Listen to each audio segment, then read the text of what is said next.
Good evening. I'm Margi Hofer, New York Historical's Museum Director, and it is my great pleasure to welcome you to the first episode of our new series, Curator Confidential, a live virtual program presented each Tuesday evening exclusively for members and other supporters of our organization. I hope you are safe and healthy as you watch this at home, and that we will see you back at New York Historical as soon as it is safe for us to reopen our doors.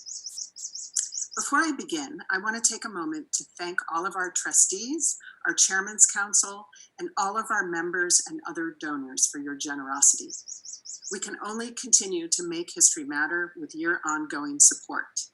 I know there are many important causes vying for your philanthropy, so we are very grateful to have you as part of our family.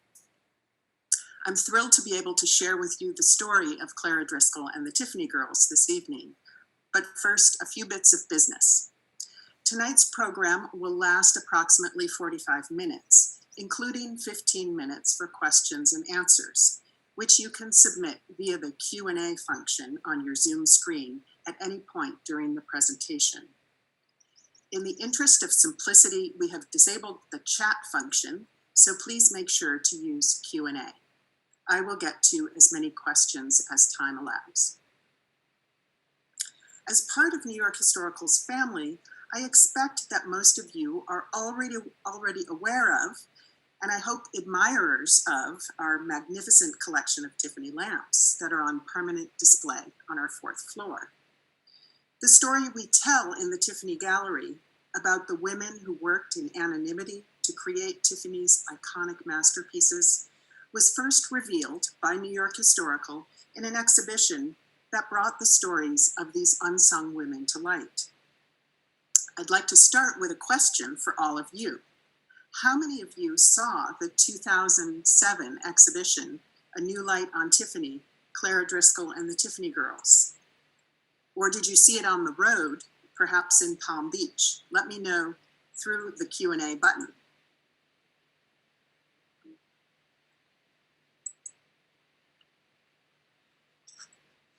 Great, I'm glad to see we have a lot of people who saw it at the Historical Society. So I'd like to start off by introducing the key players in this story. First, Louis C. Tiffany. Until recently, it was assumed that Louis Tiffany was actually the man responsible for most of the designs emanating from Tiffany Studios. Louis Comfort Tiffany was the son of the illustrious Charles L. Tiffany, who started Tiffany and Company, the silver and jewelry firm.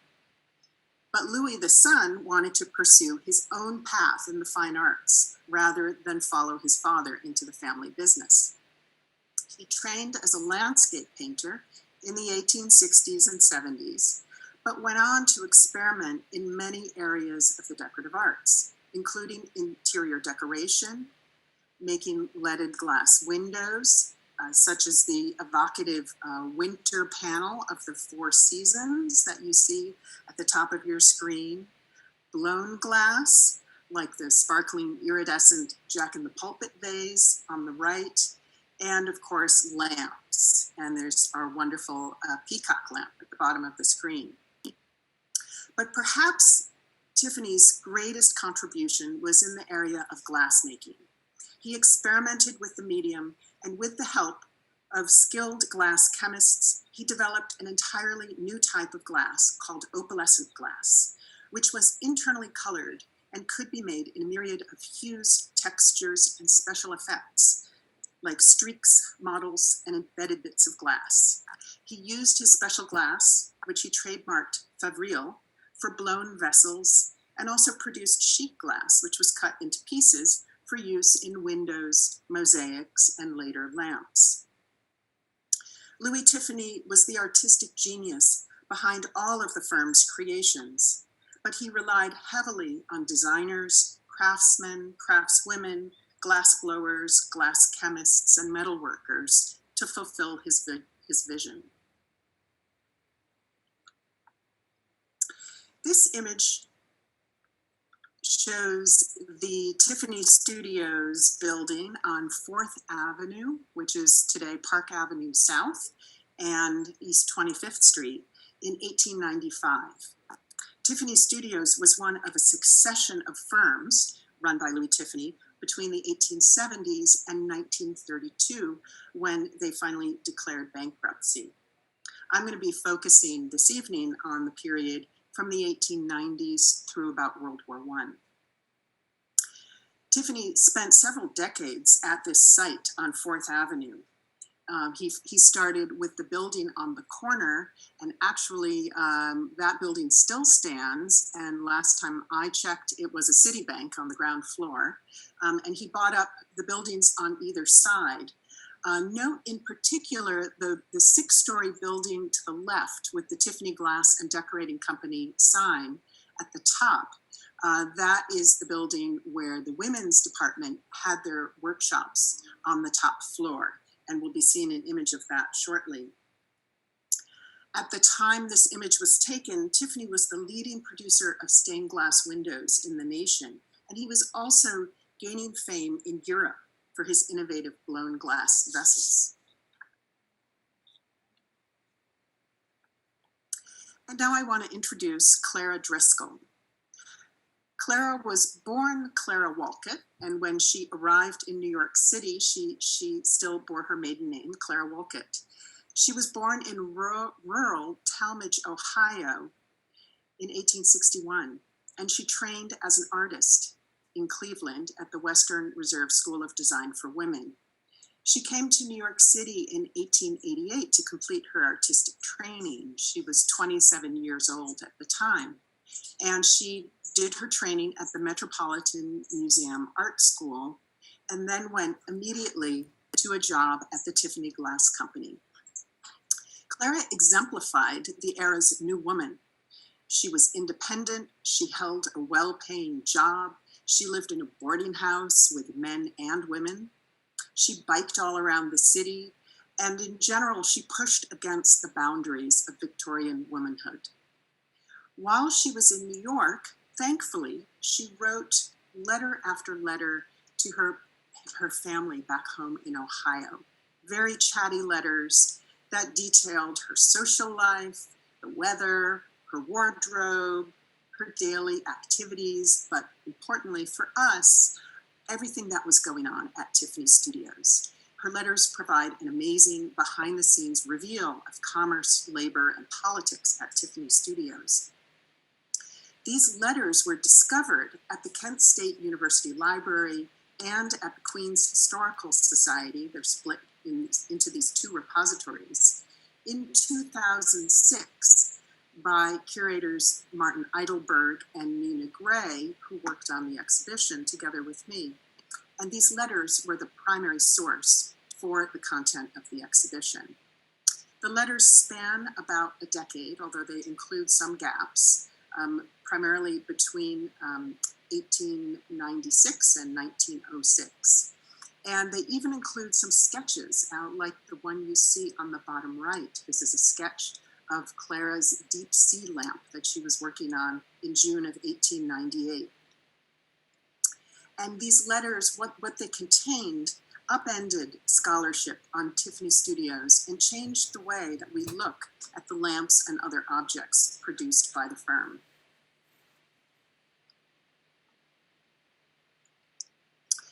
Here we see a view of the glass room, the women's glass department in 1894. This was published in a journal called The Art Interchange.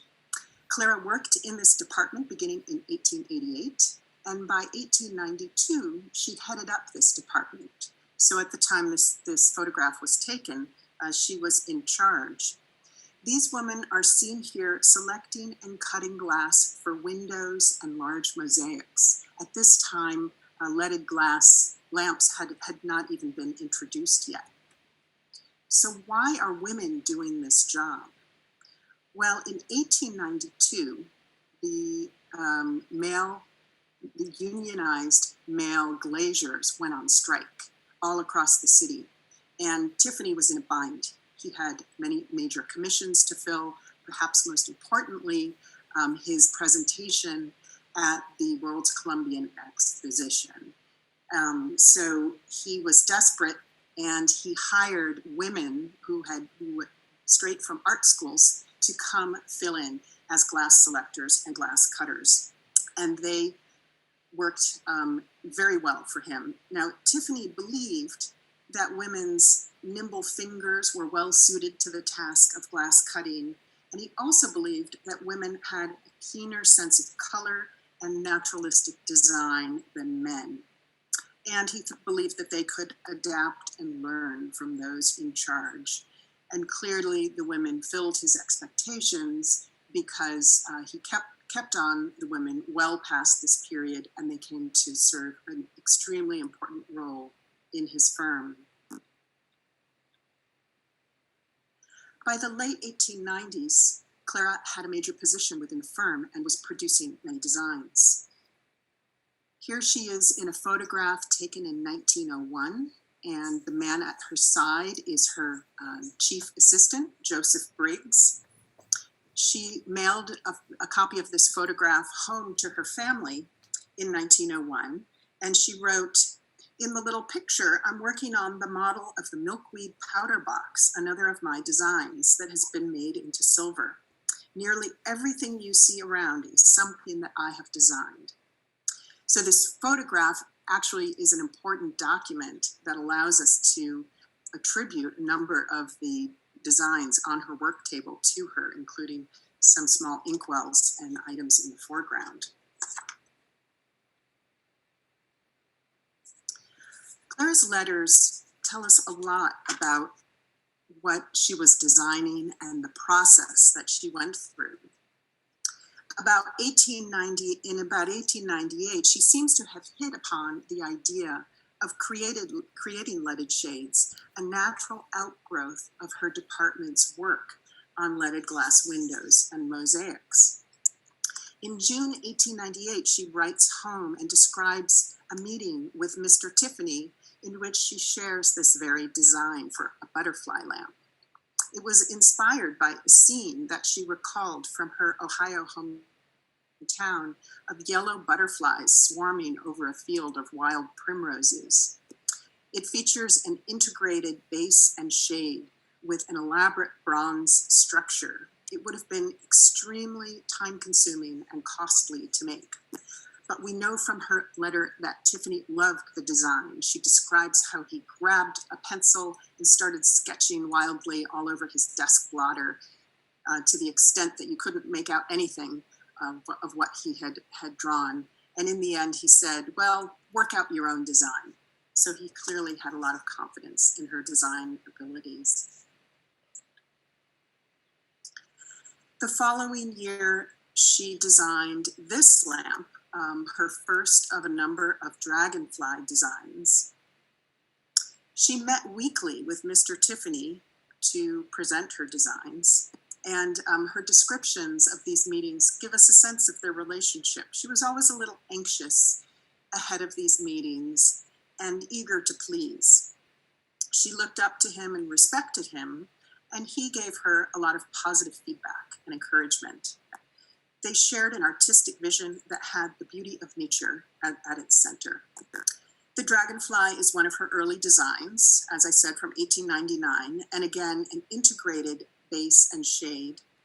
Here, an elaborate mosaic base with shimmering glass tiles in graduated colors of blue and green, swarming dragonflies rendered in metalwork, and aquatic leaves around the base. Tiffany liked the design so much that he decided to show it at the Paris World's Fair in 1900.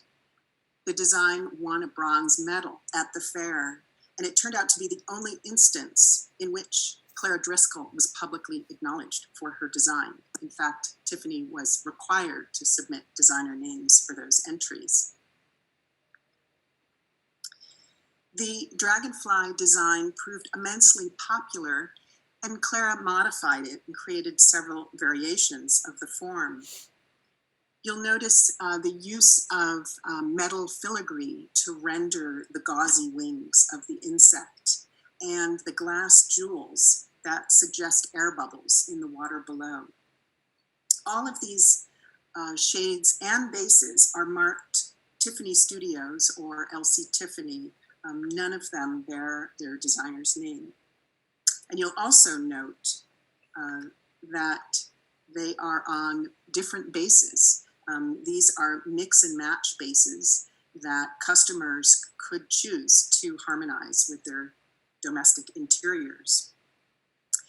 Key to the success of these lamps is the artistic and sensitive use of Tiffany's glass. This blue drop head dragonfly lamp, so called because the heads of the dragonflies hang down below the rim of the shade, shows an incredibly effective use of the special effects in Tiffany's opalescent glass and a skillful harmonizing of the blue and gold colors.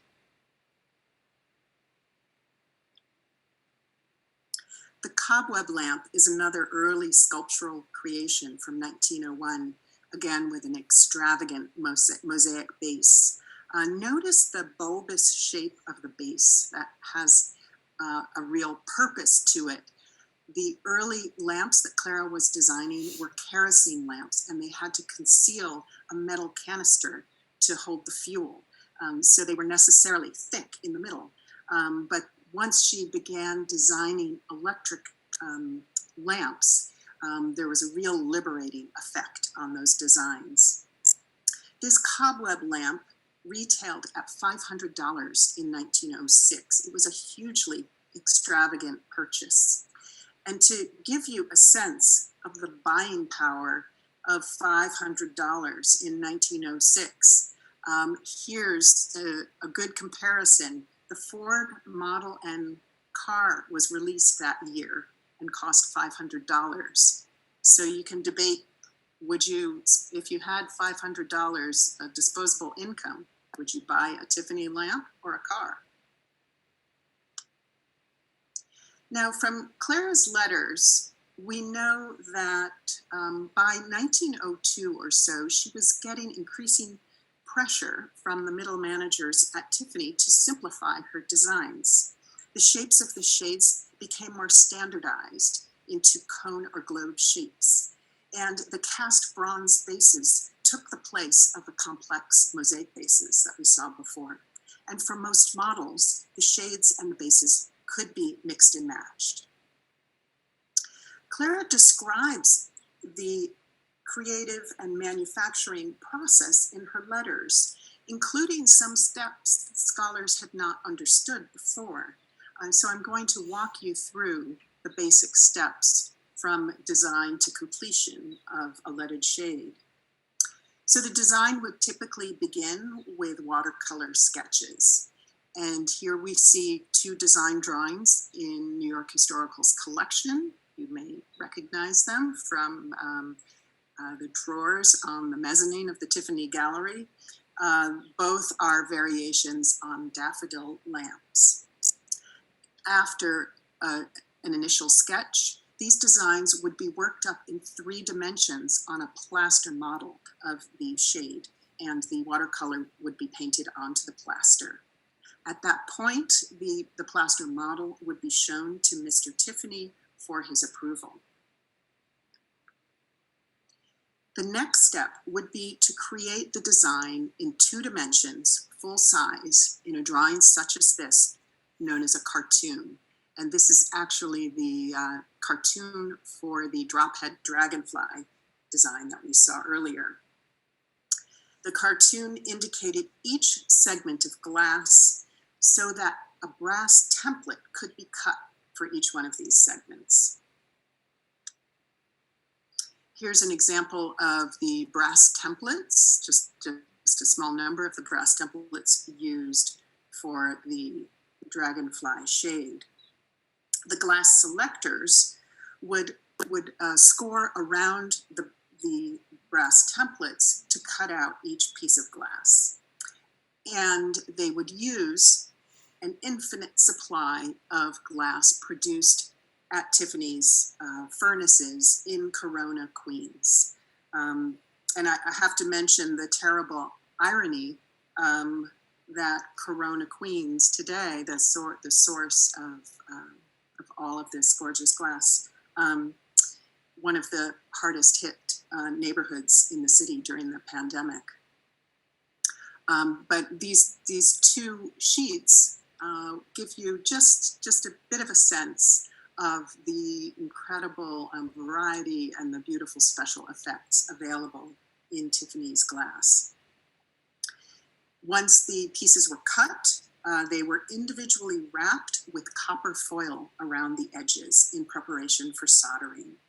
The copper foiling was an important innovation, initially patented in 1886, that allowed the glass to be joined with delicate lines of solder, as opposed to the thick lead canes that had been used on windows. And it was the men who did the manly work of soldering the shades together over wooden molds like this one. This is the mold for the arrowhead shade, and you can see the design lightly etched on the surface. Here's a photograph of the men's department showing the men assembling shades from around 1910. And notice the stacks of shades on the shelves at the back of the workshop. You can tell that they were producing these lampshades in quantity. And finally, once the shades were finished and a price tag affixed, they were ready to go up for sale at Tiffany's Manhattan showroom or a number of high-end department stores around the country. This image is from 1913. It depicts Tiffany's showroom at their later headquarters on Madison Avenue and 45th Street.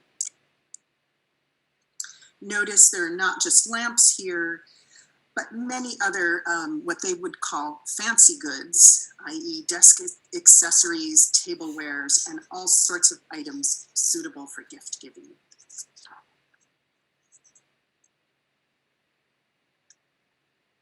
So who were the Tiffany girls? I'm showing you an image of the girls on the roof of Tiffany Studios in 1904. And I should add that the Tiffany girls were self-styled. This is the name that they used to refer to themselves. They are here on the roof of Tiffany Studios, and one reason we can verify that is in the distance on the right side, in the hazy distance, you can make out the tower of the original Madison Square Garden. Clara Driscoll is standing at the left rear, looking managerial and a little stern. And at the far right is Agnes Northrop, who was an important designer of nature-themed windows. The Tiffany girls were as young as 15 years old. They were women of marriageable age, so there was a fair amount of turnover in the department. They worked in teams, one glass cutter with one glass selector. The cutters were generally the junior member of the team. They were paid $7.50 per week. The selectors, depending on their level of skill and seniority, $11 to $15 per week. And Clara Driscoll, we know, made $35 a week, which was quite a handsome salary at that time and comparable to what men were making doing a similar job. But the women had to be single or widowed to work at Tiffany Studios. It was the custom that married women did not work, not just at Tiffany Studios, but anywhere. And in fact, Clara herself left for a period of time after she got married in 1889. She married Francis S. Driscoll, who died 3 years later. And she returned to work in 1892 after she was widowed. And I hate to say this because poor Frances Driscoll, but it's a good thing that she was widowed and was able to return to Tiffany Studios because the succeeding years were her most productive and creative. Clara left the firm for good when she married for a second time in 1909. There were tensions between the men's and women's departments. the men were unionized and the women were not. The men threatened to strike in 1903 if Tiffany did not shut down the women's department. They clearly perceived Clara and her workers as a threat to their dominance. However, Tiffany supported the women and compromised by capping the number of female employees at 27, but allowing them to continue their work. Now, I mentioned that Tiffany believed women had a better sense of color and naturalistic design. So he assigned lamps like the wisteria that you see on the right to the women's department, and geometric shades like the one on the left to the men. The geometric shades, no less beautiful than many of the nature-themed shades, required less skill in terms of glass selection, and hence Tiffany sent those to the men's department. The artistry of a Tiffany lamp is really in its glass selection. The wisteria is made up of more than 2,000 tiny pieces of glass. And while the design was fixed, the color selection and mood was entirely up to the glass selector. Now, I think the most effective way to understand the artistry of glass selection is to compare two lamps of the same model. The talent of the selector determined whether the finished product was a masterpiece or maybe run-of-the-mill. So I'm going to ask you all to compare these two lamps and let me know which one you think is more successful. You can use the Q&A function and call out left or right. I'm curious to know if you have a preference. And I should add, while you are thinking about this, that the wisteria model was so popular that in 1903, Clara wrote home that they had to turn over some of the orders to the men's department. And she made color charts for the men. And she wrote that she was a little anxious because she was going to go criticize and was a little worried about getting their noses out of joint. So I see that the overwhelming preference is for the lamp on the left, although there are a few who prefer the right. Some of you said there's more varied color in the left. Others like the bluer one. I'll share my opinion. And of course, this is entirely subjective. There's no correct answer. But I think the lamp on the left is more successful. I think it's absolutely gorgeous. And the color shifts are delicate and nuanced. It makes sparing use of Tiffany's transparent confetti glass down near the bottom. And to me, they suggest drops of dew. The lamp on the right, I find the vertical panels of color a little bit forced and less natural. I had a number of fun debates with my co-curators on whether perhaps the lamp on the right was a product of the men's department. Of course, we'll never know for sure, but it made for some good conversation. Here's another pairing, the exact same model of daffodil, two different bases. As you know now, customers could mix and match. So any preferences? These are much more similar. The lamp on the right has a really beautiful base with turtleback tiles and a light source inside the base that could illuminate those turtleback tiles from the interior. It looks like there is a preference for the left, and I'm going for left as well, I have to say. One thing I like about the lamp on the left is the rippled glass that is used in the border tiles down near the apron of the shade, and also the mottled glass that is used in the background near the top of the shade, the dark green modeling. The shade on the right is also quite beautiful. Can't go wrong. We also have a question, did the lamps run on electricity? Yes. Their electrical cords are disguised in these photographs, but they did run on, the earliest ones ran on kerosene, and those are easily identified by their bulbous bases, but most of these that I'm showing you did run on electricity and still do. And one last comparison, two very different interpretations of the tulip shade. Any preferences here? And two very different bases.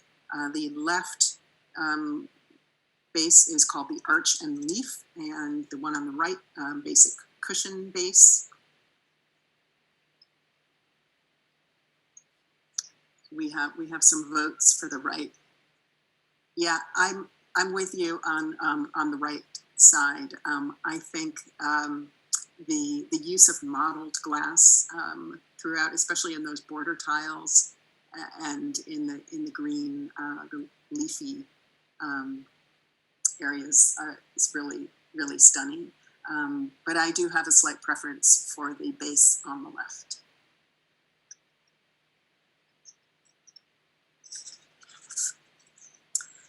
Now, I've shown you primarily table lamps, but Clara Driscoll was also designing dramatic floor lamps like this one.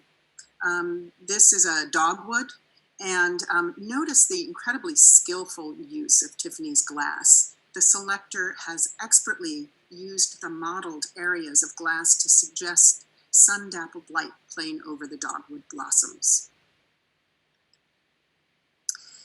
In addition, the women also worked on these gorgeous leaded glass chandeliers, such as this peony shade.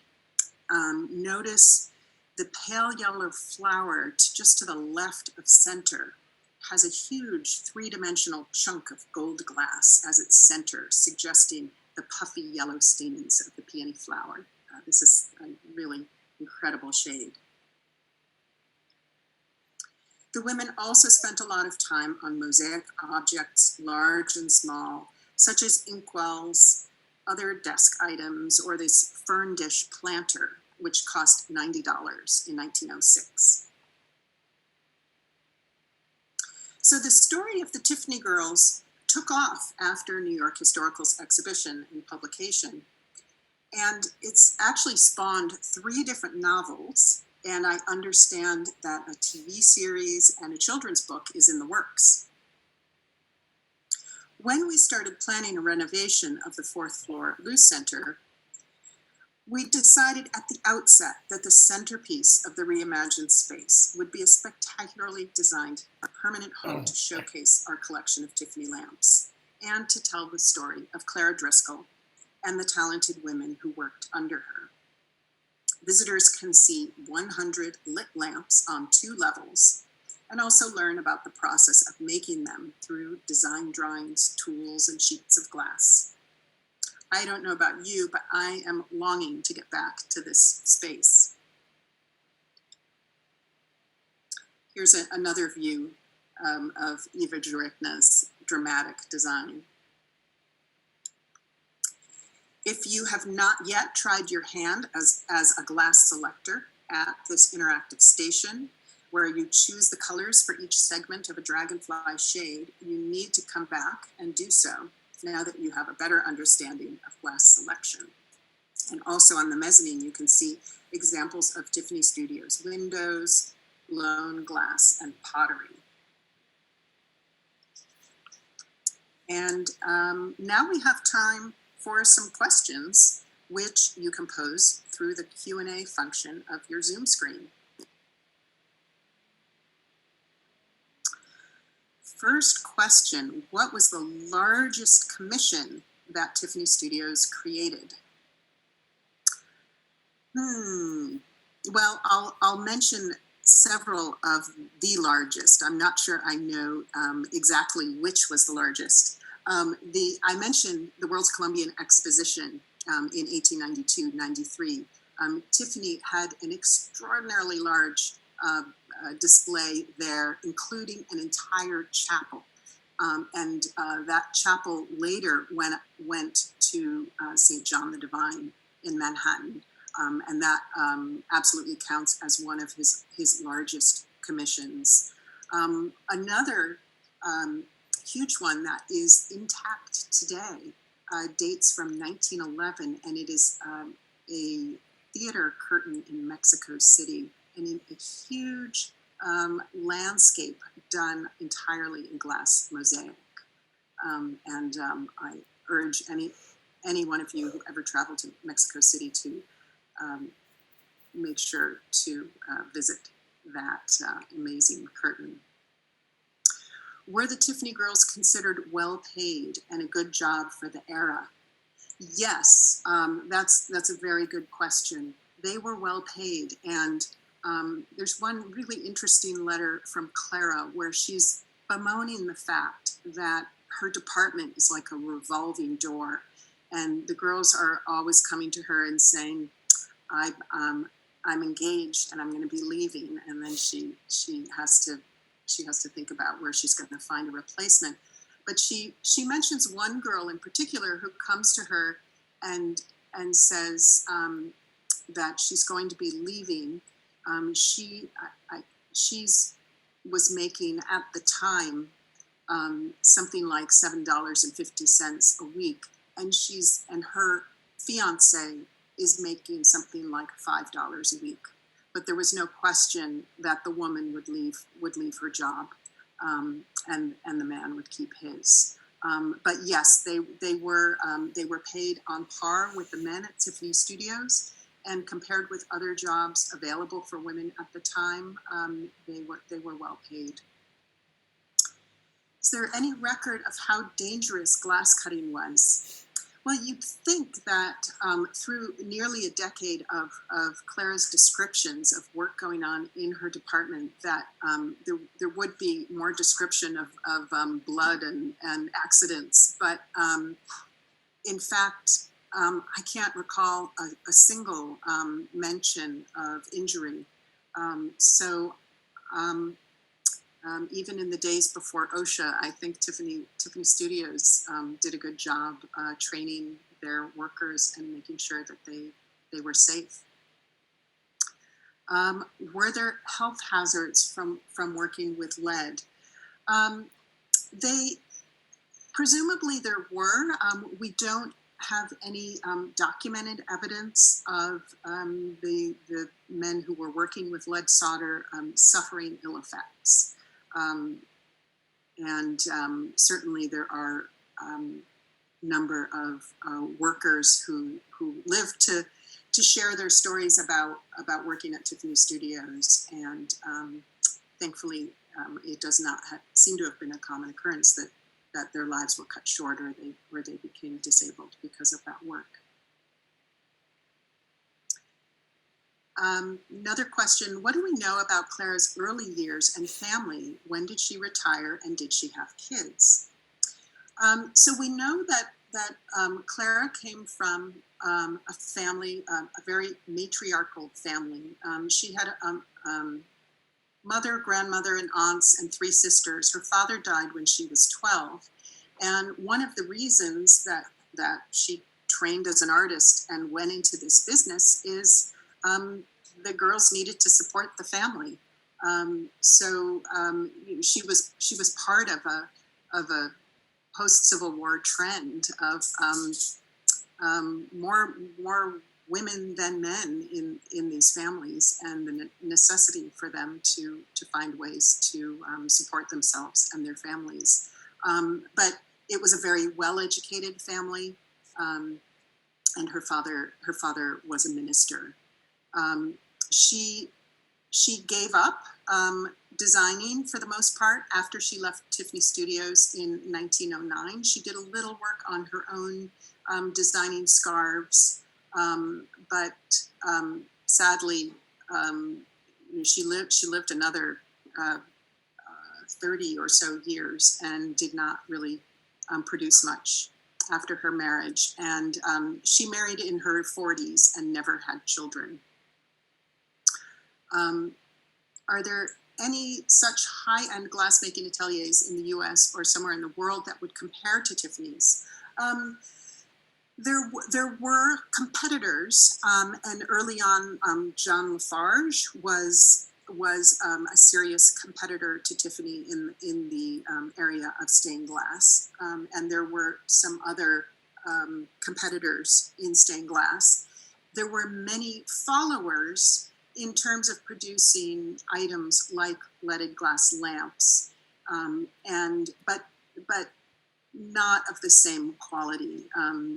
The ones that followed were really clearly following in the footsteps of, and they didn't reach the heights of artistry, nor did they have access to the same incredible glass that Tiffany lamps were made from. Were Tiffany lamps ever sold at the Tiffany & Co. jewelry store? I don't believe they were regularly sold at Tiffany & Company jewelry store. That is a good question. But there was jewelry, and some of the small decorative items were available through Tiffany & Co. There was actually a period after the death of Charles Tiffany when Louis Tiffany was in charge of both Tiffany & Company and Tiffany Studios at the same time. At the time, was this a practical purchase or a collector's item? Good question. These were,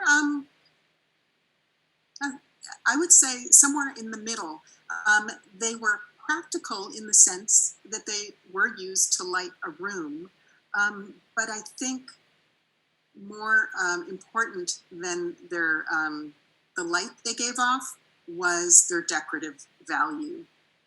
So they added a lot to a room, whether it was hanging over a dining room table or in a parlor or in a man's study. They set the tone, the mood, and they suggested the refinement of the owner. But I don't think they were considered collector's items until much later. Did New York Historical receive the lamps with the bases already on, or is the selection a curatorial choice? Aha! These lamps were all collected by Dr. Egon Neustadt, and Dr. Neustadt himself did a lot of mixing and matching. He had his own opinions about what worked well together. And so when the lamps came to New York Historical, they had already been monkeyed with, so to speak. And because of that, we have felt, as curators, felt liberated to make further changes. And we try as best as possible to follow the lead of period publications, where we can see how the firm would have paired them, rather than just our own personal opinions. But we have made some changes, and it's a lot of fun to think about what makes a pairing successful. Where were the bases fabricated? The bases are products of Tiffany Studios as well. Tiffany opened his own metal furnaces or metal foundry in Corona, not long after he opened his glass furnaces. So the bronze bases were produced there as well. Does New York Historical have the world's largest collection of Tiffany lamps? Um, we think that we have the world's largest collection of Tiffany lamps. We have 132. I don't know of a collection that is larger. We tend to play it safe and say, because there probably is lurking some crazy collector that has a few more. But I think we can say with confidence that we have the largest institutional collection of Tiffany lamps in the world, and also one of the most encyclopedic, because that was a goal of Dr. Neustadt in collecting these lamps. And a last question, are there any records describing the women's glass department after Clara departed? There is a shred of evidence in the archives of the Morse Museum in Florida, a couple pages of an account book from 1909, 1910, after Clara's departure, and it tabulates the work of something like 6 or 7 women working on a handful of lamps. Clearly, the scope of their work diminished considerably after Clara's departure, but also we know that the firm was scaling back by that time anyway. They were not producing many new designs. Clara's departure did coincide also with a general contraction of the firm's production. So I think it's time for us to wrap up. We will be posting this and all of our Curator Confidential programs online for you to watch in the future. So look out for more information about that. I want to thank all of you watching this evening for your attention, your questions, and your membership support.